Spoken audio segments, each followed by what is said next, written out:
پھر اس ایمان کو تقویت پہنچانے اللہ سے جڑنے کے لیے نماز ہے کہ نماز پہلی امتوں کو 2 نمازیں، ہمیں 5۔ پہلی امتوں کی مسجد کوئی نہیں، ہماری مسجد۔ پہلی امتوں کی اذان کوئی نہیں، ہمیں اذان ملی۔ اور اذان اتنا بڑا عمل بنا دیا میرے نبی نے کہ آپ نے فرمایا کہ اذان دینے والا قیامت کے دن سب سے اونچے مقام پر کھڑا ہوگا۔ حضرت علی فرمایا کرتے تھے کاش میں اللہ کے نبی سے حسن حسین کے لیے مسجد نبوی کی اذان مانگ لیتا، یہ حضرت علی فرمایا کرتے تھے۔ اور جنگ قادسیہ میں مؤذن زخمی ہو گیا تو اذان دینے کے شوق میں سردار آپس میں الجھ گئے، کہتا میں دوں گا، کہتا میں دوں گا۔ پھر قرہ اندازی ہوئی جس کا نام نکلا اس نے اذان دی۔ حضرت عمر فرمایا کرتے تھے اگر میں امیر المومنین نہ ہوتا، اگر میں خلیفہ وقت نہ ہوتا تو میں مسجد نبوی کا مؤذن بننا پسند کرتا۔ کسی کو اذان نہیں ملی، ہمیں اذان۔ پہلا مؤذن بلال بنا، پہلے مؤذن اللہ نے بلال کو یہ عزت عطا فرمائی۔ دنیا میں یہ ہے اور آخرت میں یہ ہے کہ میرے نبی نے فرمایا کہ جب جنت میں جانے کا وقت آئے گا نا تو جنت کی میرے لیے سواری لائی جائے گی، میں اس سواری پہ بیٹھوں گا تو اس کی جو وہ رسی ہوگی نا وہ ایسے نیچے گر جائے گی، نیچے گرے گی۔ اس رسی کے یعنی اس کی جو لگام ہوتی ہے نا وہ نیچے گرنے کا مطلب ہے یہ ایسے نیچے گر گئی۔ اب نیچے گرنے کا مطلب ہے کہ اس کی ڈرائیونگ میرے نبی نے نہیں کرنی، کوئی آنے والا ہے، کوئی ڈرائیور آنے والا ہے جو رسی پکڑ کے چلے گا، کوئی کوچبان آنے والا ہے جو اس کو پکڑ کے چلے گا۔ رسی کا گرنا ایک انڈیکیشن ہے کہ کوئی نصیب والا اب آئے گا۔ جب آپ کی سواری کھڑی ہوگی رسی نیچے ہے تو اب سب کی گردنیں ایسے ہوں گی، کون، سب قیاس کر رہے کون۔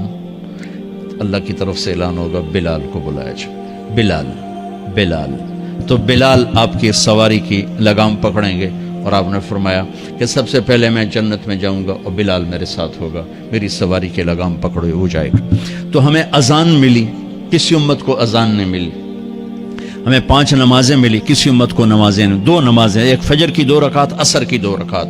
باجماعت نہیں، ان کو اپنی کتاب یاد نہیں، ہمیں قرآن یاد ہے۔ میرے مدرسے میں ایک بچہ اب ماشاءاللہ امریکہ میں وہ پڑھا رہا ہے، اس نے 30 دن میں قرآن یاد کیا۔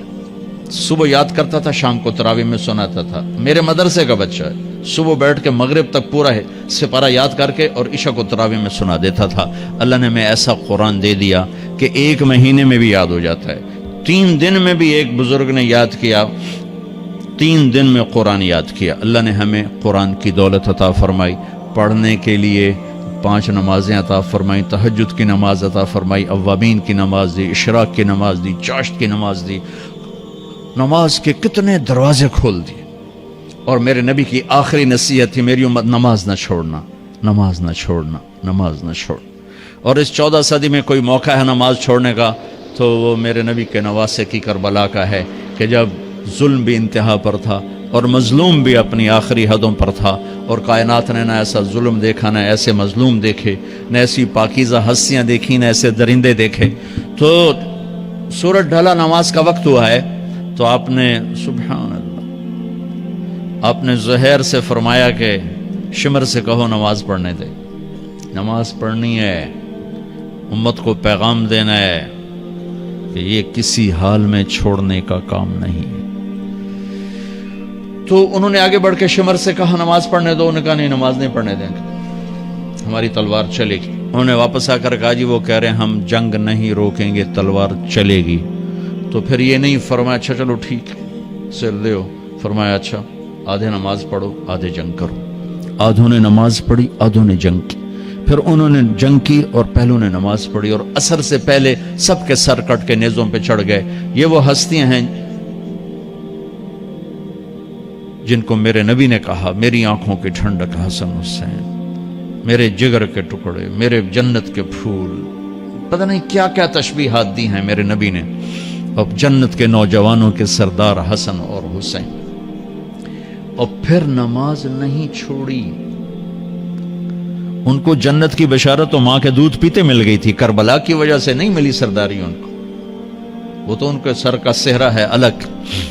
ان کو سرداری جنت کے ملی ماں کا دودھ پیتے ہوئے کہ جنت کے نوجوانوں کے سردار ہیں حسن اور حسین۔ نماز نہیں چھوڑی میرے عزیزو، نماز نہ چھوڑی۔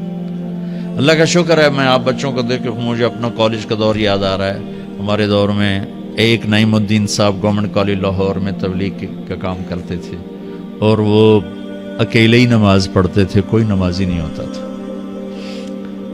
اور کسی لڑکے کی داڑھی نہیں تھی، کسی لڑکے سوا سے ایک نعیم الدین کی۔ اب ہر کالج میں جائے داڑھیوں والے بچے نظر آتے ہیں، ٹوپیوں والے بچے نظر آتے ہیں، کوئی لڑکی کے سر پہ دوپٹہ نہیں ہوتا تھا، کوئی ایجوکیشن تھی۔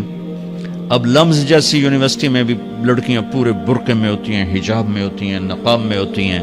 جہاں برائی کا گراف اوپر گیا تو نیکی کا بھی اوپر گیا، جہاں برائی کا لیول اگر بڑھا ہے تو نیکی کا لیول بھی بڑا ہے۔ اتنا بڑا میری نسل کا مجمع اللہ کی بات سن رہا ہے، یہ اس دور میں کوئی تصور نہیں کر سکتا تھا۔